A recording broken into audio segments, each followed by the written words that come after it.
Rockstar and Take-Two killed off this mod for this. The Grand Theft Auto, the Definitive Edition, horrible name by the way, is a gigantic disappointment and a bug-filled mess. I think everyone has heard about that by now. So today I don't even want to talk about the bugs mainly, because even when the game works as intended, it is just not worth the money, because the design is a mess, and here is why.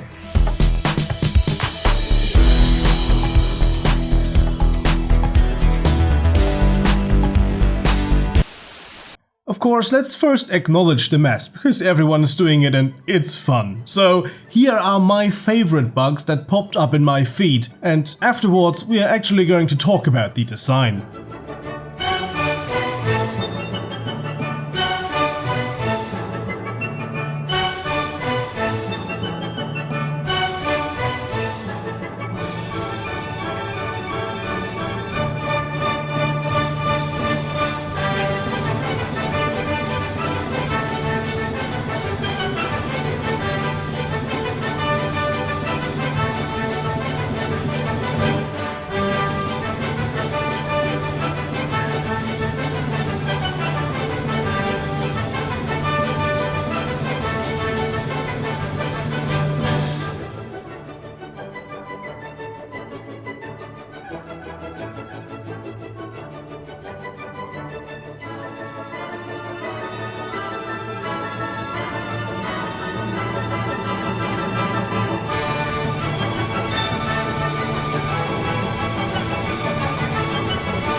It's an accomplishment in its own right to make such a broken mess.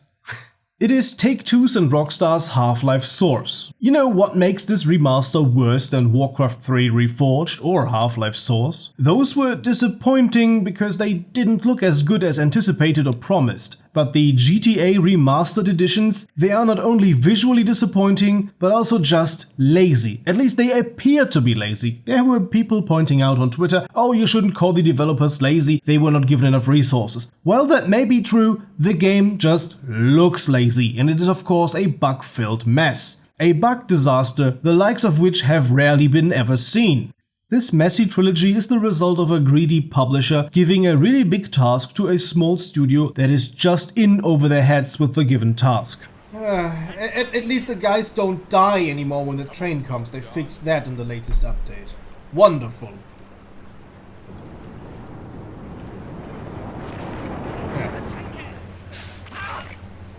Okay, I take that back. It's still broken. Wonderful. Ah! The Remastered Edition, everyone! It's the best. But let's leave the bugs aside for a moment and look at the things that do work as intended. When you drive along the streets, you'll notice that the buildings do look nice on first glance. Almost as if they have an interior and not only flat painted on windows. That is because they do have an interior, or rather the illusion of it. Looks pretty. Lovely trick, but this trick falls apart very quickly once you look at it for more than a second while driving past.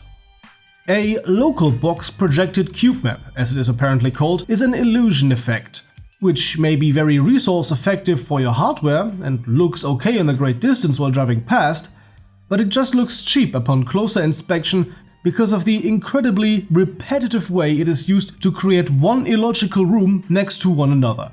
The way the old generic windows looked was simple, a flat texture meant to represent a window.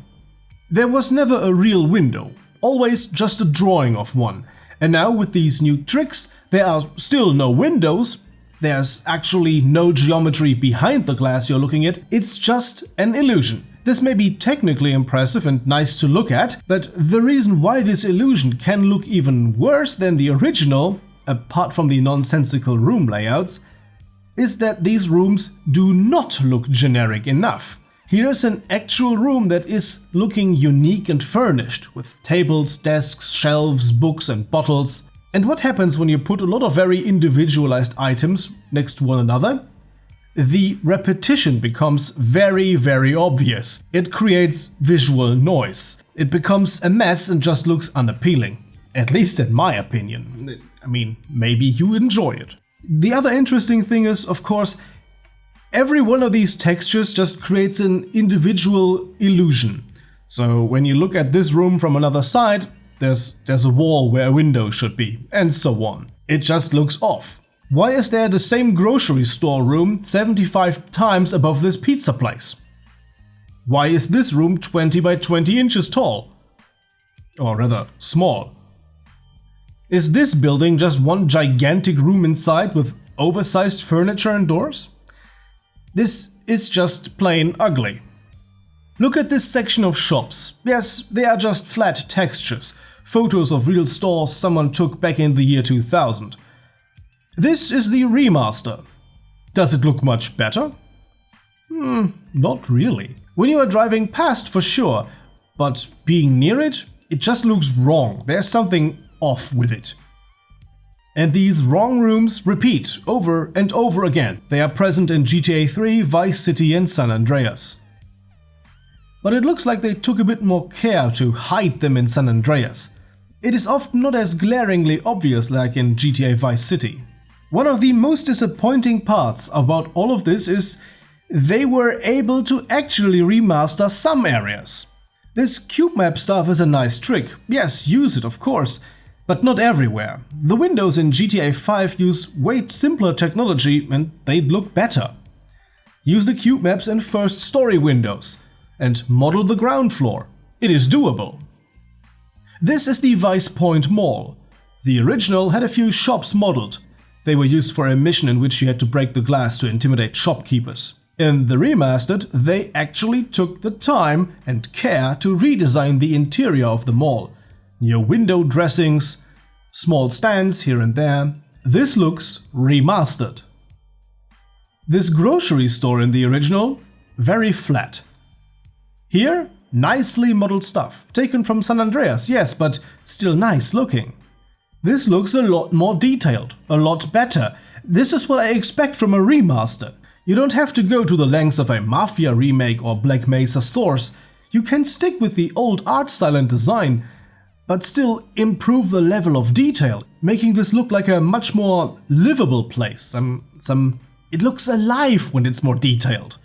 But here they just slapped it on and placed a few sprites here and there. I mean, look at the fire. These sprites are wrong, they are just way too big. But then other parts look good. Looking at the trailer, they picked the prettiest parts of the game. And yes, some areas really do look nice. Vice City was never lit so beautifully. San Andreas looks great in areas, yes. But discounting the character models, of course, they are just a whole nother construction site. For all these sections that are better to play or look nicer, there are 20 more that are just broken. There are missions ending halfway through. Missions not spawning entities so you are unable to progress in the game. Or missions just starting again and again. Yes, my boathouse generates double the income now. Amazing. The original GTA was buggy and kind of messy sometimes, but the amount of cars stuck in the ground or people just falling through the ground or missions that are outright unplayable, it's a shame, Rockstar and Take-Two, a real shame. I mostly played Vice City and San Andreas now. Took a quick look at 3 and man, I just don't know if I even want to make a full review video of those. It's just meh.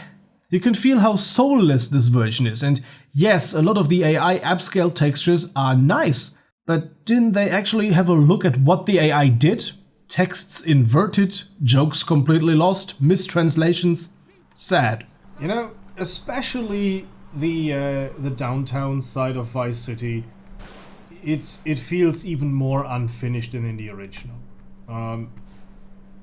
textures not even lining up, and once you stray from the streets and go into the behind the houses where you look for the hidden packages or some missions take place, you'll find places that have just broken collision, like here. I'm just starting to sink into the ground, and yeah, you can have a look under the fence there. It's hovering, and yeah, I'm hoping not to fall through the floor here, because that already happened. I just didn't record it for some reason.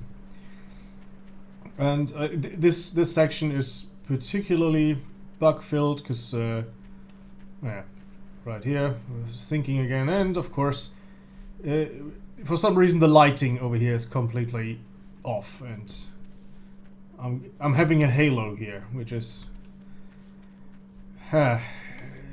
Saint Tommy of Vice City, looking sharp.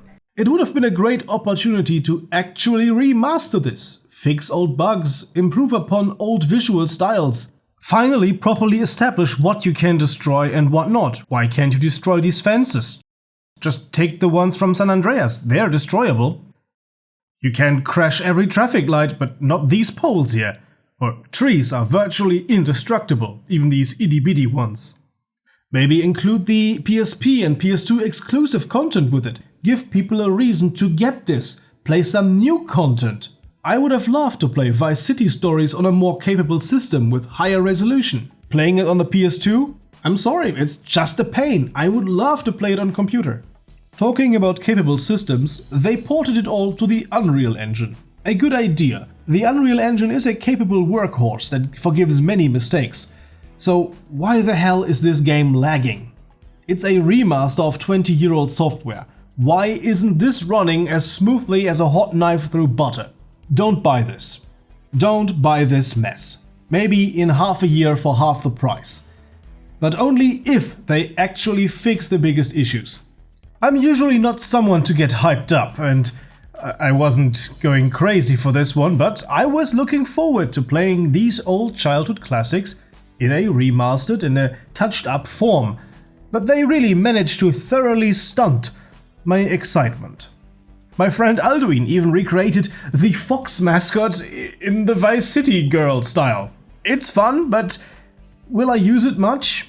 Probably not. Originally I thought, hey, this would be a great opportunity to start streaming something and hang out with you guys on the Discord server or in chat or whatever, and stream Vice City while playing this, because I just loved Vice City, my favorite GTA of all sorts.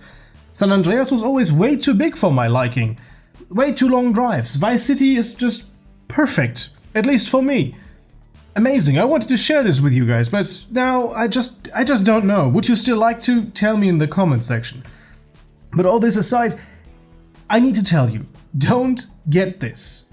Don't reward Take-Two and Rockstar for this nonsense.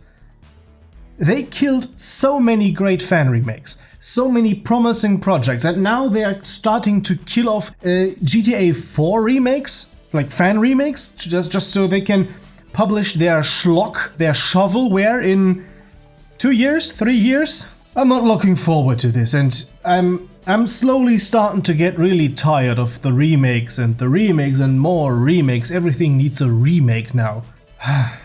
The disillusionment is real. If you are also disillusioned with this nonsense, why not consider giving this video a thumbs up? Also subscribe for future content, and if you absolutely love what we do, maybe even support us on Patreon, as our supporters there got to see this video well before anyone else. These wonderful supporters are Lone Wolf, Zach Gladys, Wrapped in Glass, Cookie, Uncle DG, Harrison Steffens, Plasma, Tome, Rainbow Flash, Grizzlyver, Strange Module, Tainter, Cop Fighter, Inter, Charles Surrett, and Sir K. To them and everyone else, thanks for watching and thanks for listening to my rantings here. Hopefully see you guys next time. Until then, have a nice day, and as always, goodbye and guten Tag.